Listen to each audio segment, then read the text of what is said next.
परेशान तो रह गया पार्वती। आखिर बेटी का बाप जो ठहरा पार्वती, अब उसके हाथ पीले करने का समय आ गया है। पर हमारी आनंदी तो अभी सिर्फ 9 साल की है। अभी तो उसके पढ़ने लिखने और खेलने कूदने के दिन हैं। देख पार्वती, लड़कियां पराया धर्म होती है और जितना जल्दी इन्हें घर से विदा कर दे उतना अच्छा है। कल से आनंद की पढ़ाई लिखाई पर बाबू, इसमें मेरी क्या गलती है? आप मुझे पढ़ाई करने क्यों नहीं देते? तेरी गलती है कि तू एक लड़की है, लड़का होती तो क्या बाबू, लड़का होती तो क्या? लड़की ज्यादा जबान न चला, नहीं तो जबान अलग से खींचकर बाहर निकाल दूंगा।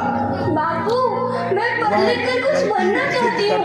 मेरी पढ़ाई ना हो बाबू। आनंदी, तुझे पढ़ना है तो पढ़, लेकिन सारी उम्र बाप की छाती पर यूं बोझ मत करना है। जबरदस्ती शादी उसकी हो जाती है। मुझे पढ़ लिख कर डॉक्टर बनना है। पढ़ाई पढ़ाई पढ़ाई, आज तो तेरी किताबों का कान तमाम करके ही छोड़ूंगा। ये ले। नहीं बाबू, मत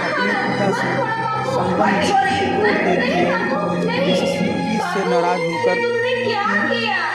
तुमने मेरी इन किताबों को नहीं क्यों पढ़ाई जा रही है? किस्मत फाड़ दी, मेरी किस्मत। ये काफी किताबें ना सिर्फ छोरों के हाथ में अच्छी लगती है, लड़कियों के हाथ में तो सिर्फ बहन ही अच्छी लगती है, बहन ही। पर बाबू, मैं लड़की हूँ तो क्या हुआ? लड़का और लड़की तो हमारे दोनों आंखों के समान होते हैं। चुप कर आनंदी, और यह एहसान मान कि अब तक जिंदा है तू। कहीं बचपन में गला दबाकर मार दिया होता तो यह तेरी बकबक नहीं सुननी पड़ती आज। पर बाबू, मुझे तो पढ़ाई लिखाई नहीं होती है। देख छोरी, जितना जल्दी हो तू चूल्हा जलाना सीख ले, उतना ही अच्छा है तेरे लिए। तेरा ब्याह तो होगा, वो भी करके अपना जीवन है तुम्हारी यही कहानी। आंचल में है दूध और आंखों में है पानी। मुझे माफ कर दे बेटी, तेरे बापू के जिद के आगे मेरी एक न चलेगी। माफ कर दे बेटी, मुझे माफ कर दे। तेरी शादी इस प्रकार मात्र 9 वर्ष की छोटी उम्र में आनंदी का विवाह गोपाल राव जोशी से हो गया। बाल विवाह एक सामाजिक कुरीति है और इस कुप्रथा का शिकार होना पड़ा आनंदी को। 5 वर्ष बाद आनंदी 14 साल की हो गई है। उसके घर एक शिशु ने जन्म लिया है। देखते हैं आगे क्या हुआ। देखिए ना, इसे क्या हो गया है? इसका माथा तो अंगार की तरह तप रहा है। इसे तो बहुत तेज बुखार है। आप बिना कुछ भी बोलते हैं, दीजिए मुझे। माधव, जल्दी से वैद्य जी को बुला के लाओ। अब जी अभी बुला के लाता हूँ। ये तुम क्या कर रही हो आनंदी? भगवान की विभूति लगा रही हूँ। बस करो आनंदी, ये सब अंधविश्वास है। अरे आप यकीन तो कीजिए, भगवान की कृपा से इसका माथा ठंडा हो रहा है और बुखार भी उतर गया है ना बाबू? देखिए, दीजिए मुझे।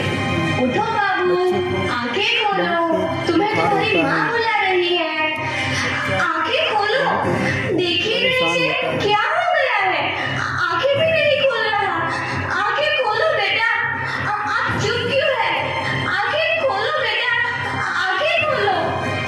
आनंदी, हमारा बेटा कभी आंखें नहीं खोलेगा।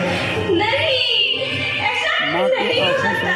मेरे बेटे को कोई नहीं छीन सकता, कोई नहीं छीन सकता। पागल मत बनो आनंदी। माधव,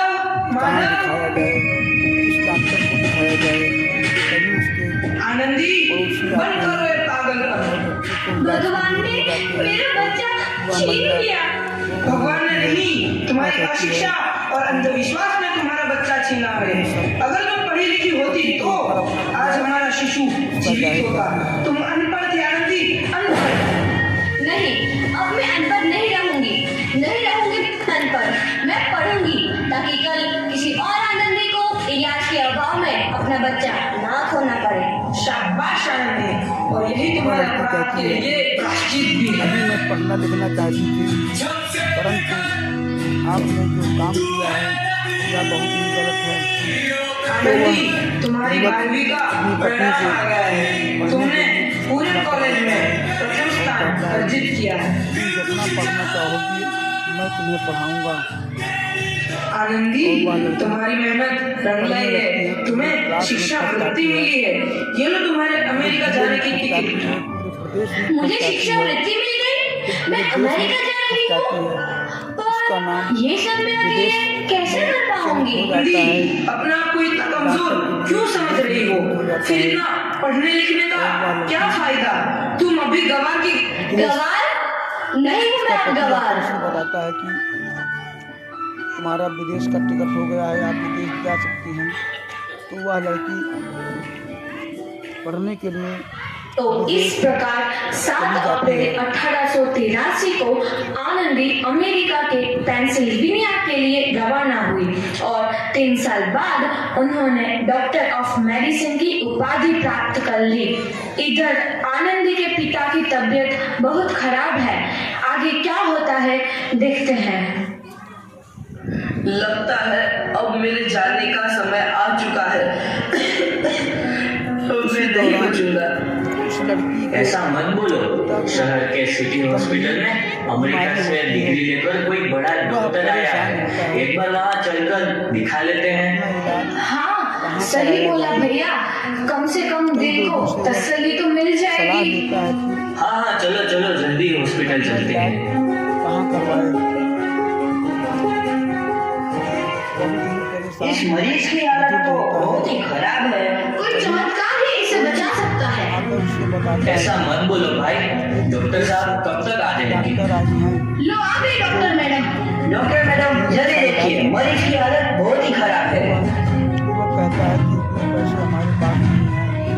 वो महिलाएं बताती हैं कि वह ज़्यादा फीस नहीं लेती हैं। डॉक्टर को बुलाया जाता है। बिल्कुल ठीक है। मौत के मुंह से आपको बचाया है डॉक्टर मैडम ने। उन्हें इलाज में सही कर डॉक्टर देती हैं। साहब ने मुझे बचा लिया। मुझे मिलना है डॉक्टर साहब से। डॉक्टर साहब नहीं, डॉक्टर मैडम बोलो। डॉक्टर मैडम, उन्होंने ही तुम्हें जीवन दान दिया है। लो आ गई डॉक्टर मैडम, मिल लो उनसे। डॉक्टर मैडम, आपका बहुत बहुत धन्यवाद। आपने मेरी जान बचाई। इसके बदले में मैं गरीब भला आपको क्या दे सकता हूँ? वचन वचन चाहिए मुझे कि कभी ये नहीं कहोगे कि लड़कियां कुछ नहीं कर सकती। वचन? ये कैसा वचन? अरे श्यामलाल, तुमने पहचाना नहीं? तुम्हारी बेटी आनंदी। आनंदी?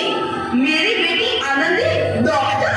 हाँ बाबू, वही आनंदी जिसके लिए बचपन में तूने चूल्हा और दूल्हा के अलावा कुछ नहीं सोचा था। आनंदी, आनंदी मेरी बेटी, मुझे माफ कर दे। मैं तेरा गुनहगार हूँ बेटी। नहीं नहीं बाबू, वही आनंदी जिसके हाथ पीले करके तुम उसकी सारी जिंदगी काला कर देना चाहते थे। माफ कर दे मुझे मेरी बच्ची, माफ कर दे। मैं तेरा अपराधी हूँ मेरी बच्ची, माफ कर दे। नहीं बाबू, मैंने तो तेरा एहसान चुकाया है। याद है ना अपना एहसान जो बचपन में तुमने मुझ पर किया था? मैंने सुना सुना कर जीते जी मार डाला था मुझको। अब बोल, और किस किस को मारेगा?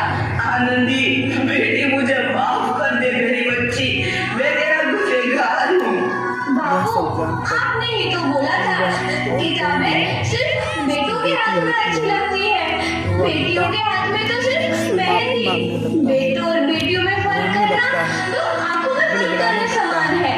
एक का पढ़ना और दूसरे का ना पढ़ना सामाजिक अंधकार है बाबू, सामाजिक अंधकार। उपकार मांगता हूँ मैं तुझ जैसी बेटी का, जिसने सारी उम्र मुझसे कुछ ना मांगा। मांगा तो सिर्फ बराबरी का दर्जा। वरना सच तो यह है कि मैं तेरी माफी के लायक भी ना हूँ। मुझे सारा तेरी बराबरी कर सके उसके मैं लायक भी ना हूँ मेरी बेटी, लायक भी ना हूँ। बताए अपने बाबू को क्या माफ नहीं करोगी आनंदी? माफ कर दो आनंदी, माफ कर दो। सुबह का भूला यदि शाम को घर लौट आए तो उसे भूला नहीं कहते। बाबू, तो इस प्रकार आनंदीबाई जोशी ने अपनी मेहनत और अटूट इरादे से न केवल भारत की पहली महिला डॉक्टर बनी, बल्कि आगे चल के उन लड़कियों के लिए सुनहरा रास्ता दिखा गई जो जीवन में कुछ करना चाहती थी।